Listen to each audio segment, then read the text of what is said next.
Hi friends, అందరికీ నమస్కారం. Welcome back to our channel Anishri. ఈరోజు మనం ఎక్కడికి వెళ్తున్నాం తెలుసా?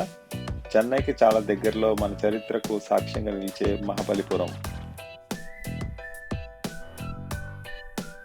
ఈ వ్లాగ్లో మెయిన్ అట్రాక్షన్స్ ఏంటంటే అర్జునాస్ ఫినాన్స్. సో ఇది అర్జునుడి తపస్సు అంటారండి. షోర్ టెంపుల్, ఇది సముద్ర తీరాన్ని ఉంటుందండి. అలాగే కృష్ణాస్ బటర్ బాల్ అండి. ఇది చూడగానే చాలా ఆశ్చర్యం వేసిందండి. అసలు ఎంత బ్యాలెన్సింగ్గా ఎలా ఉందో అసలు మిస్టరీ అండి. ఇంకా మహాబలిపురం స్ట్రీట్ షాపింగ్ కూడా చూపిస్తానండి మీకు. ఇంకా మచ్ వెయిటెడ్ మహాబలిపురం బీచ్ కూడా చూపిస్తానండి. ఇది అయితే సూపర్ అండి, చాలా నచ్చింది నాకు, బాగా ఎంజాయ్ చేసాం. ఈ బ్లాగ్ చాలా ఇంట్రెస్టింగ్ ఉంటుంది, సో మిస్ కాకండి, ఎక్కడ స్కిప్ చేయకండి, ఫస్ట్ నుంచి లాస్ట్ వరకు చూడండి. Thank you. ఫుల్ జోష్తో మా ట్రిప్ అయితే స్టార్ట్ అయింది. ఇక్కడ చూడండి మా చెన్నై ఫ్రెండ్స్ హీరా, ఇంకా అర్పిత, ఇంకా సాయి అండ్ పువాసన్ అండి. సో మా ఈ గ్యాంగ్ వల్ల ఈ ట్రిప్ ఎక్కడా బోర్ కొట్టలేదండి అసలు. అదే మేము ఈస్ట్ కోస్ట్ రోడ్ యూజ్ చేసామండి మహాబలిపురం చేరుకోవడానికి చెన్నై నుంచి. ఇది సుమారు 55 to 60 కిలోమీటర్స్ అండి, లాంగ్ అండి. అది ట్రాఫిక్ సాధారణంగా ఉన్నప్పుడు ఈ ప్రయాణానికి 1.5 నుంచి 2 అవర్స్ టైం పట్టిందండి మాకు. అయితే వేరే రూట్ కూడా ఉంది, ఓల్డ్ మహాబలిపురం రూట్ అని. ఈ మార్గం ద్వారా దాదాపు సమానంగా ఉన్నప్పటికీ ఐటీ కారిడార్ అవ్వడం వల్ల పీక్ అవర్స్లో ట్రాఫిక్ ఎక్కువగా ఉంటుందండి. కానీ ఇక్కడ బీచ్ వ్యూ కూడా ఉంటుంది, అందుకే మేము ఈసీఆర్ రోడ్ యూజ్ చేసాం. సో చాలా బాగుంది. మేము అక్కడ కొంచెం బ్రేక్ఫాస్ట్ చేయడానికి ఒక దగ్గర ధాబా ఉంది, అక్కడ దిగేసి బ్రేక్ఫాస్ట్ తిన్నాము. సో ఆనియన్ దోశ అడిగింది, సో దాని ఫేవరెట్. అలాగే ఇంకా పొంగల్ కూడా ఆర్డర్ చేశానండి, అలాగే ఉల్లి దోశ తిన్నాము. పొంగల్ అయితే చల్లగా అనిపించింది. వన్స్ బ్రేక్ఫాస్ట్ అయితే కంప్లీట్ అయిన తర్వాత మేము మరలా స్టార్ట్ అయ్యామండి. ఈస్ట్ కోస్ట్ రోడ్ ద్వారా వెళ్తున్నాము మహాబలిపురంకి. చెన్నై గ్యాంగ్ ఉన్నారు కదండి, వీళ్ళంతా మంచి వాళ్ళు అంటే చాలా మంచిగా ఉన్నారు. ఒక ఫ్రెండ్స్ అనే కాదు, ఫ్యామిలీలాగా అయిపోయారండి. అందరూ చాలా మంచి వాళ్ళండి. ఈ ఫ్రెండ్స్ అందరం కలిసి ఇక్కడ సరదాగా అంతాక్షరి ఆడుకున్నామండి. సో బాగా ఎంజాయ్ చేసాం. ట్రావెల్ ఎక్కడ బోర్ కొట్టలేదు, ఎందుకంటే వీళ్ళందరూ ఉన్నారు. సో మేము బాగా ఎంజాయ్ చేసాం ట్రావెలింగ్ మాత్రం. ఇక్కడ పాట ఏంటంటే, ఇక్కడ మ్యూజిక్ కాలా చష్మా ఉంటుంది కదా, సో ఆ పాటకి వీళ్ళందరూ సరదాగా చిన్న స్టెప్ కూడా వేశారు, అది చూడండి, ఎంజాయ్ చేయండి. ఆల్మోస్ట్ ఇంకా మహాబలిపురం రీచ్ అయిపోయామండి. ఇక్కడ నుంచి చూస్తే ఇక 1 కిలోమీటర్ మాత్రమే ఉంది.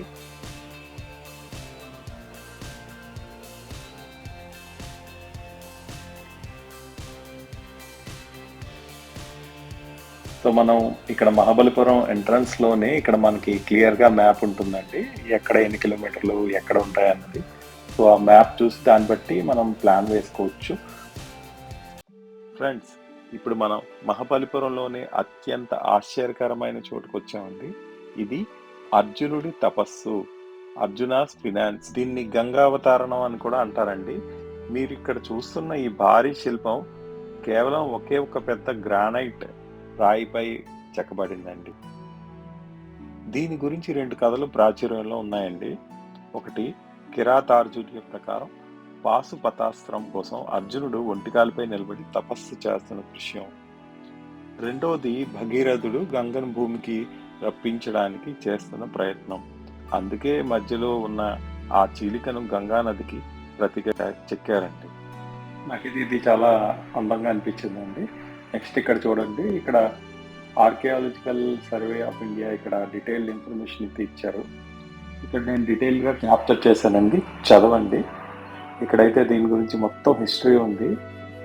సో ఇక్కడ చూడండి, ఫస్ట్ ఇక్కడ మహాబలిపురం కనుక తమిళ అక్షరాల్లో ఉన్నది, తర్వాత హిందీ, నెక్స్ట్ ఏంటంటే ఫైనల్గా ఇంగ్లీష్లో అయితే ఉంది.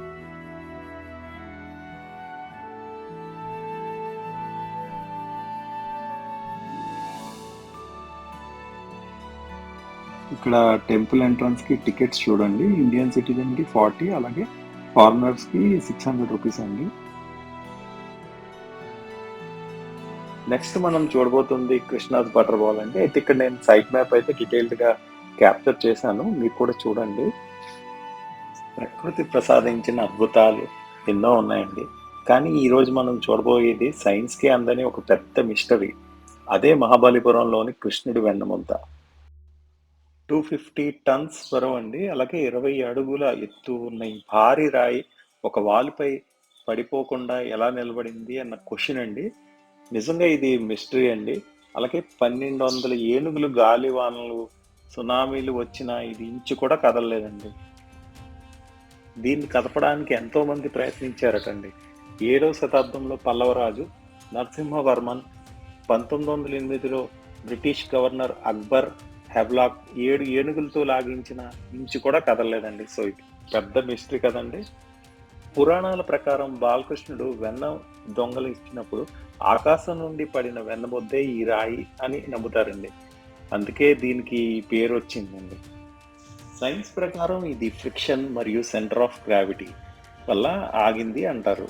కానీ ఆశ్చర్యకరమైన విషయం ఏంటంటే దీని బేస్ కేవలం 4 అడుగులు మాత్రమే. మీరు ఎప్పుడైనా ఇక్కడికి వెళ్ళారా? ఆ రాయి కింద కూర్చుంటే భయం వేస్తుందా లేదా? కామెంట్స్లో చెప్పండి. మరియు ఆసక్తికరమైన వీడియోల కోసం సబ్స్క్రైబ్ చేయండి ప్లీజ్.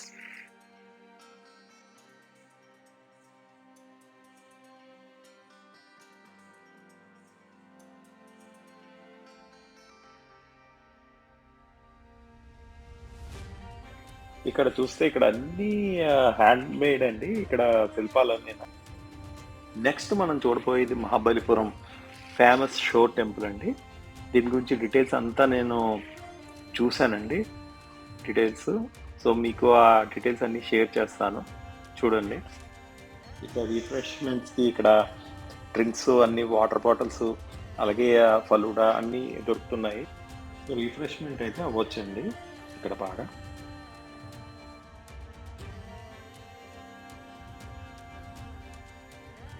ఇక్కడ షో టెంపుల్ ఎంట్రన్స్ నుంచి వీడియో షూట్ చేశానండి, చూడండి. టెంపుల్ గురించి డీటెయిల్డ్ ఇన్ఫర్మేషన్ అయితే సేకరించారండి, అది మీ గురించి చూడండి. సముద్ర పొలాల మధ్య వేల ఏళ్ళ చరిత్రను మోస్తూ నిలబడిన ఒకే అద్భుతం గురించి మీకు తెలుసా? అదే మహాబలిపురంలోని తీర దేవాలయం షో టెంపుల్.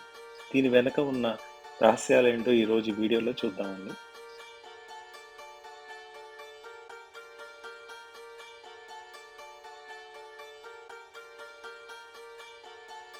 ఈ ఆలయాన్ని 8వ శతాబ్దంలో పల్లవరాజు 2వ నరసింహవర్మన్ రాజసింహ నిర్మించారండి.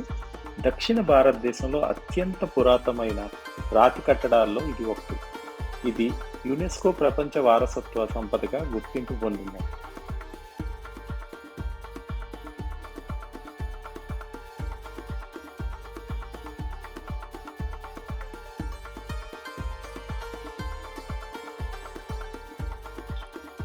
ఈ ఆలయ ప్రత్యేకత ఏమిటంటే ఇది కొండను తొలిచి చేసినది కాదు, గ్రానైట్ రాళ్లను ఒకదానిపై ఒకటి పేర్చి నిర్మించిన స్ట్రక్చరల్ టెంపుల్. ఇందులో శివుడికి మరియు విష్ణుమూర్తికి అంకితం చేయబడిన 3 గర్భాలయాలు ఉన్నాయి.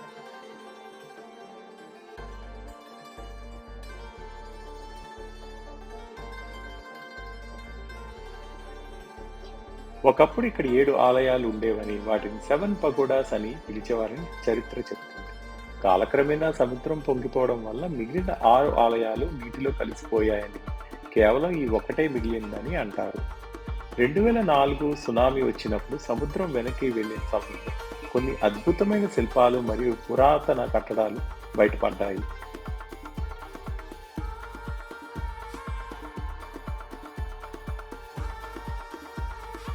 ఈ సముద్రంలో మునిగిపోయిన మిగిలిన ఆలయాలకు సాక్ష్యంగా నిలిచింది.